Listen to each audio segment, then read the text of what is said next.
Apoio Cultural Millennium, Centro de Línguas das Faculdades Trilógicas.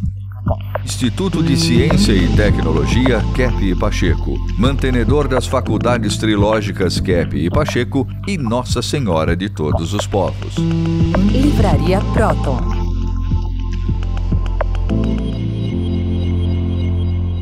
Olá, telespectadores do nosso programa sobre a ciência trilogia analítica. Bom, Norberto Kepp, que é o criador desta ciência, ele costuma dizer que a ciência ela é filha da filosofia e neta da teologia. Por isso que nós desenvolvemos largamente conceitos que eram antes tratados somente dentro da teologia, agora dentro da ciência. E isso é muito interessante.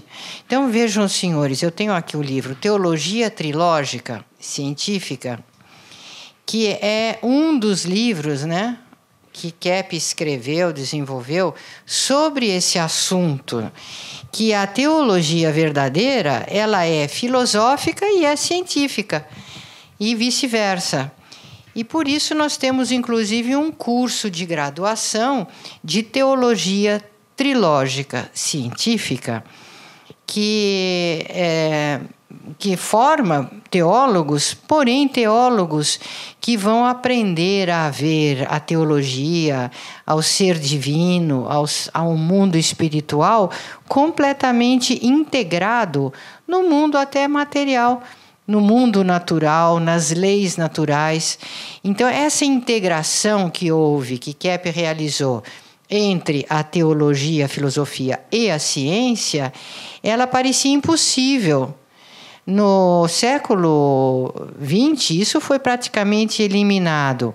E um pouco antes, né, no século XIX, século XVIII, já houve um certo início de pessoas, pensadores, dizendo, bom, não pode misturar teologia com ciência, porque senão a ciência vai ser brecada pela teologia. São coisas incompatíveis. E o que Kepp desenvolveu na ciência aqui dele, de trilogia analítica, é justamente o contrário.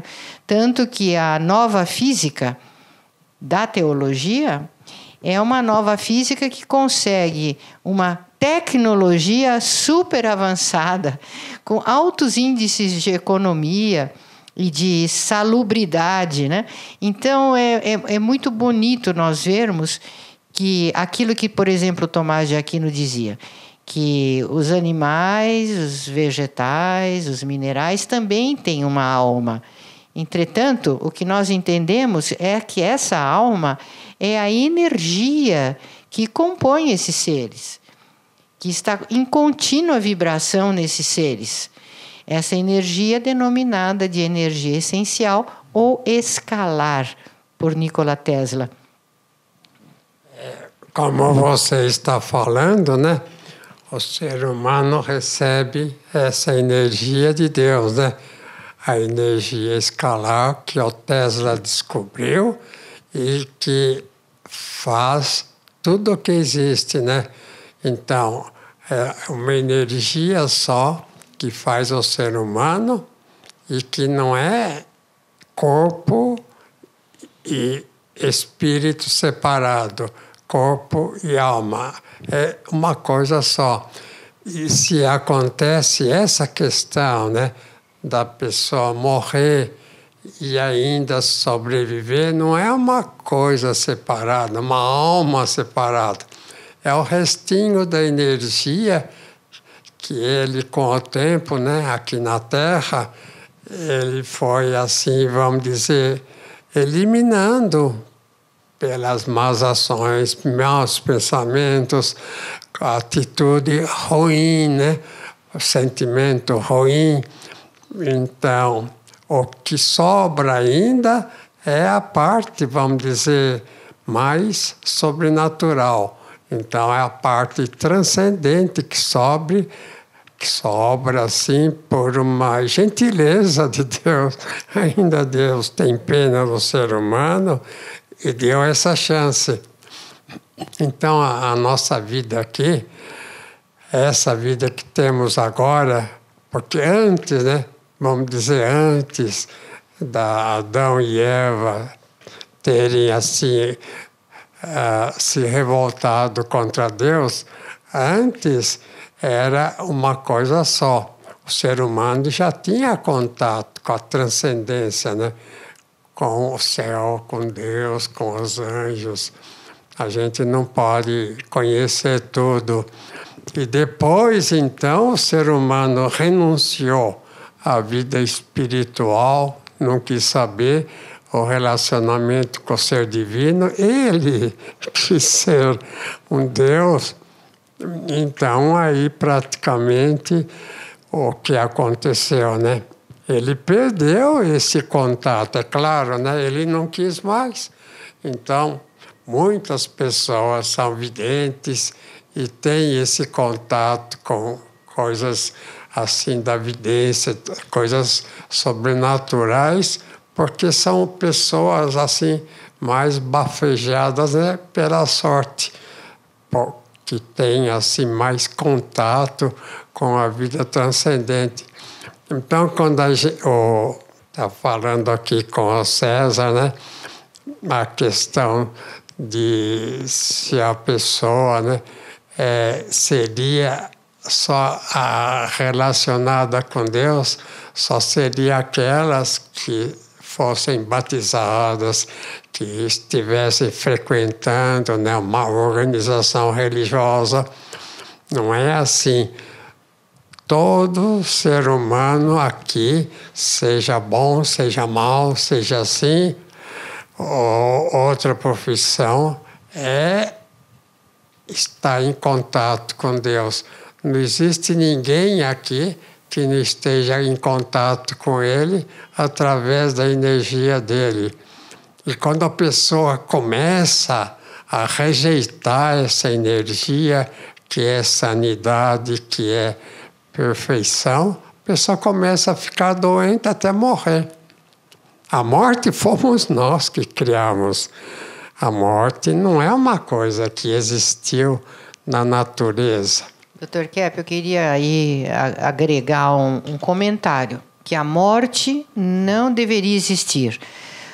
Eu me lembro quando nós fomos para Nova York, em 1984, fundamos um centro lá, uma clínica, e foi para formar psicanalistas. Lá foi um psiquiatra chamado Dr. Naum Arikian, que tinha sido, inclusive, assistente do Freud em Viena. E ele disse que uma das coisas que mais encantou a ele no seu trabalho foi quando o senhor afirmou isso na psicanálise, porque ele disse que todas as pesquisas da fisiologia moderna mostram que os movimentos fisiológicos, os movimentos celulares, todas as leis do funcionamento celular são no sentido de preservação da vida. Tudo no ser humano é para preservar a vida. E que, de repente, por alguma falha que ainda não foi descoberta, houve uma quebra nesse funcionamento que deveria, sendo perfeito, deveria programar e gerar a vida perene. Ninguém deveria morrer. Então, houve uma quebra. Dentro da ciência pode-se comprovar isso. E essa quebra é a patologia original que o senhor também fala, sobre a soberba, né? A teomania, que o senhor chama. Então, o que podemos considerar, né? É que se o ser humano não negar a vida que tem, os valores, as virtudes, se dedicar ao bem, eu chamo bem, o belo e o verdadeiro, né? Então, o que é o bem? É o que existe de certo, né? De exato, de bom. O que é, né, o verdadeiro? É a razão, né?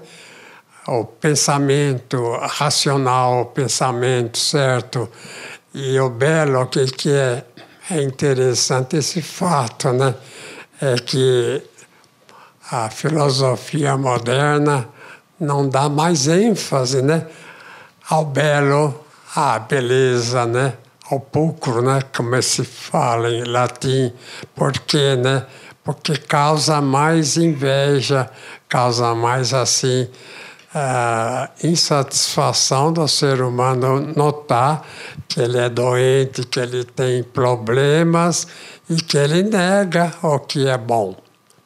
Então, a gente pode dizer o seguinte, né? Quais são os 3 fatores mais negativos, né, que levam o ser humano às doenças? Pasteur falou de bichinho, né, vamos dizer, bactérias, né, que vêm de fora, um contaminando o outro. Então, por isso que todo mundo usa máscara. Mas a máscara pode ser boa na energia ruim, né?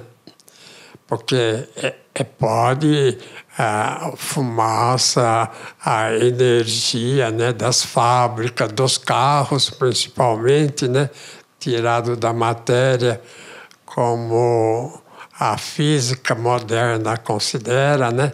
Essa energia é uma energia ruim.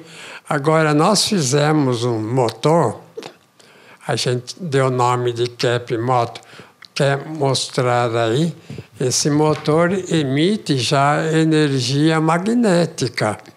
Não é totalmente magnética, mas esse magnetismo conserva tudo.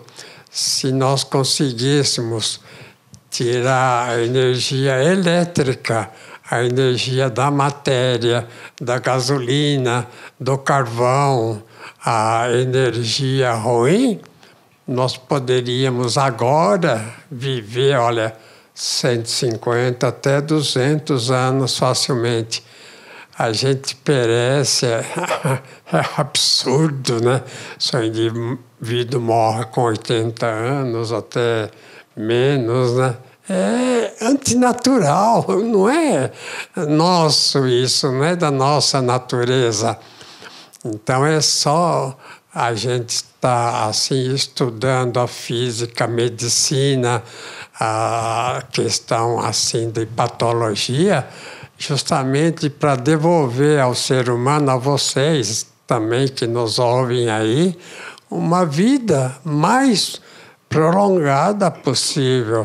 Porque a pessoa que morre com 80 anos morre sem saber de nada. Isso é interessante, Dr. Kepp, porque o magnetismo de um ímã, ele dura centenas de anos. Como é que uma pedra, um ímã, é capaz de ficar captando a energia e emitindo o magnetismo e a gente morre com 60, 70, 80 anos, né? A gente é muito superior a um ímã, deveria viver eternamente captando a energia, né? Inclusive, olha, né, essa energia, né, que vem pelo ímã, não é o ímã que faz. Isso. Isso a gente tem que chamar a atenção dos físicos. Eu fiz vários livros assim, por exemplo, esse aqui, A Nova Física. Eu fiz os outros, a Teologia da Física, ou então a Magnetônica. Esse aqui, Teologia da Física, mostrando a necessidade que a física tem de estar vinculada à teologia, né? Porque os físicos tiraram a causa da física, que é a transcendência. A energia transcendental é que faz a matéria. A gente eliminando esse conceito, acabou com a ciência. A gente não pode, como muitos pensam, tirar a teologia da física. Isso. Mesmo que os dois tenham alguns erros, não pode, porque para haver uma ciência verdadeira tem que haver teologia e tem que haver também filosofia. Porque quando a pessoa, por exemplo, vai num terapeuta, né, num psicoterapeuta, então principalmente nos médicos assim, que tratam das doenças mentais, quando ela não vai lá, vamos dizer, só com a questão, por exemplo, né, de uma crença. Ela vai lá com a filosofia que tem, ela vai lá com as crenças que ele tem. que ela tem com o tipo de alimentação que ela faz, com a profissão. Então, essa questão de separar, né? Por exemplo, no médico. Então, o médico tem que ter uma especialização, o físico também, o dentista também, todos, o biólogo também, todos têm que ter uma especialização e ficar só naquilo. Isso é errado. Todos têm que ter um conhecimento geral de todos os campos, porque, vamos dizer, as leis que regem um setor é igual em todos os setores. As leis que regem, por exemplo, a matéria, a parte material, as rochas, as pedras, é a mesma que rege as plantas, que rege os animais e os seres humanos, que são também organicistas. Então, não pode dar uma profissão só para entender um ramo só. Então, médico, por exemplo, psiquiatra, não, ele não tem que entender da questão do aparelho circulatório ou aparelho digestivo, de osso, nada. Tem que entender, claro. O que acha, doutora?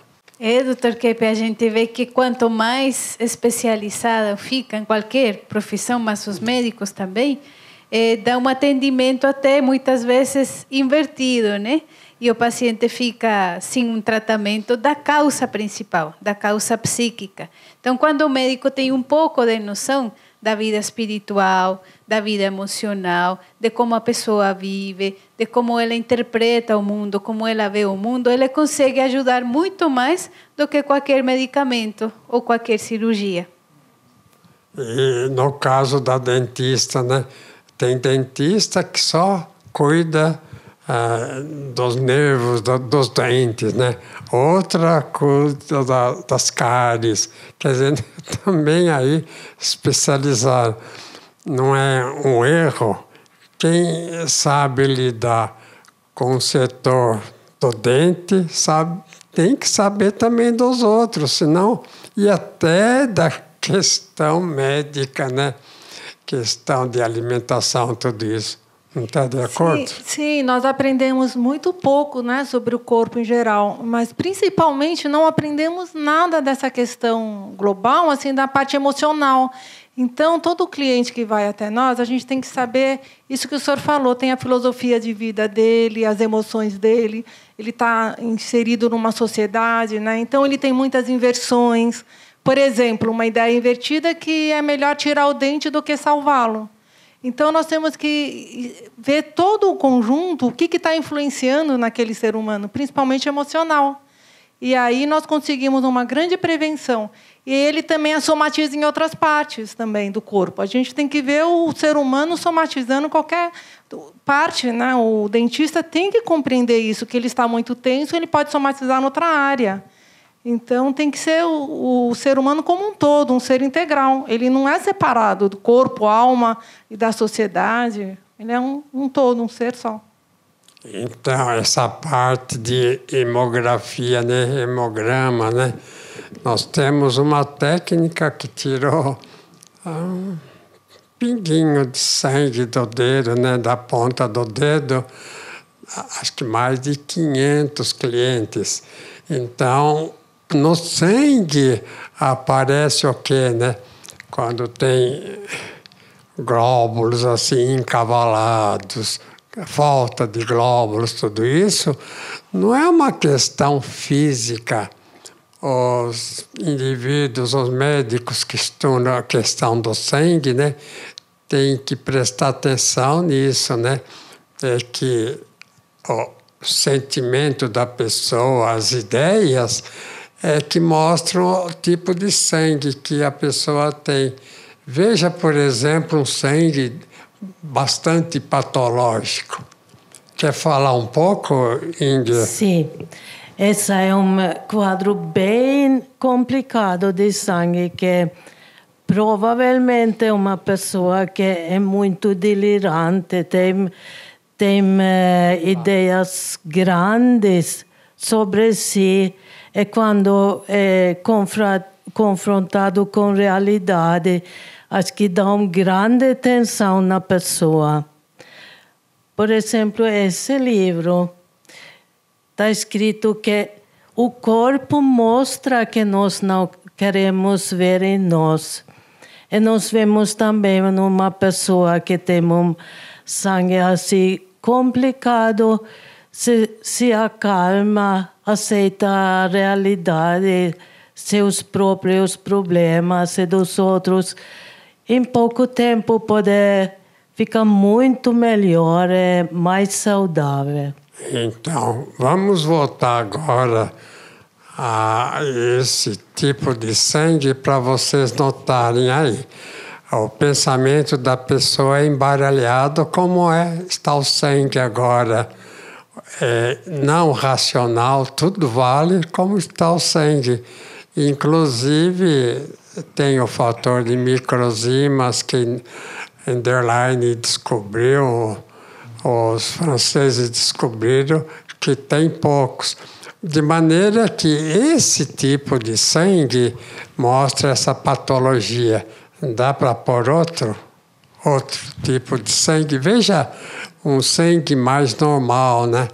Aí tem os glóbulos bem concatenados um com o outro. Tem os glóbulos brancos também, que curam, né, os defeitos. Então, veja, mesmo que tenha uma ou outra falha, aí é um sangue assim, de acordo com o que a pessoa sente ou pensa, a pessoa normal. Então, para ver até o tipo de doença, se a pessoa é mais ou menos equilibrada ou não, é só tirar uma gotinha de sangue, analisar no microscópio, que dá se a pessoa tem uma conduta emocional, uma conduta assim, racional, correta ou anormal. Então, o sangue, vamos dizer, a parte energética do pensamento e do sentimento é a parte fundamental para conservar a saúde. Não adianta essa pessoa faz um tratamento, vamos dizer, um tratamento médico assim, de medicamentos, e depois acaba aquele medicamento, vamos dizer, para de tomar, volta, porque a pessoa continua pensando que é errado. Então, a doença está nos erros da pessoa, no que ela pensa e nos sentimentos ruins de inveja, de questão de arrogância, né? Principalmente, eles se acham Deus na Terra, questão da raiva, quer matar o outro, da avareza, né? Questão do dinheiro, né? A pessoa acha que tendo dinheiro vai ter saúde, que nada. Pelo contrário, né? As pessoas que têm muito dinheiro, tem muitos médicos tratando, porque são mais doentes, já pelo fato de colocar, vamos dizer, a questão, né, do dinheiro acima da questão psicológica. Ou então a pessoa preguiçosa, ou então a pessoa, vamos dizer, que quer só uma vida de prazeres. De acordo, Cláudia? Muito de acordo, Dr. Kepp. Chegamos no fim, né? Mais uma tão vez. Rápido, né? Mais uma vez. Então, voltamos na próxima. Até.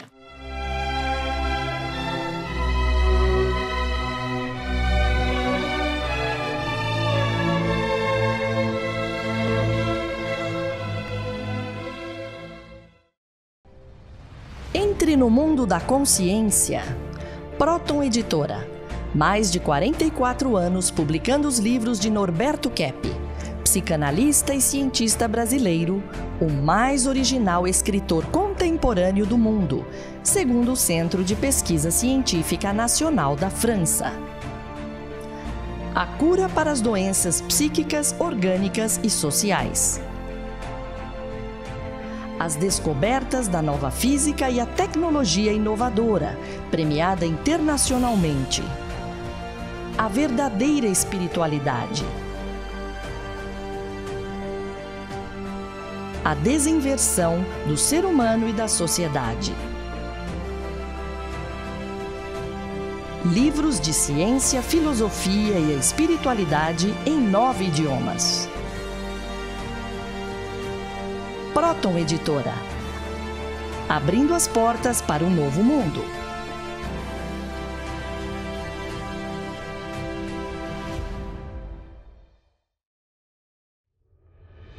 Bem-vindos ao Instituto de Ciência e Tecnologia Kepi Pacheco, mantenedor das faculdades trilógicas Kepi Pacheco e Nossa Senhora de Todos os Povos. As únicas no mundo a ensinar a nova física desinvertida de Norberto Keppe. A nova física é uma ciência que traz conceitos completamente inovadores para entendermos o mundo que nos rodeia, não só o material, mas também o transcendental. A sede da Faculdade com cursos presenciais está localizada ao sul de Minas, na cidade de Cambuquira, onde temos, entre outras instalações, o Laboratório de Pesquisa e Desenvolvimento do Departamento de Nova Física e a oficina artesanal Kepi Motor. Na cidade de São Paulo, fica a Faculdade Nossa Senhora de Todos os Povos, com cursos de ensino à distância EAD. Venha se juntar a nossos alunos de todas as partes do Brasil e do mundo. Bem-vindo! kepipacheco.edu.br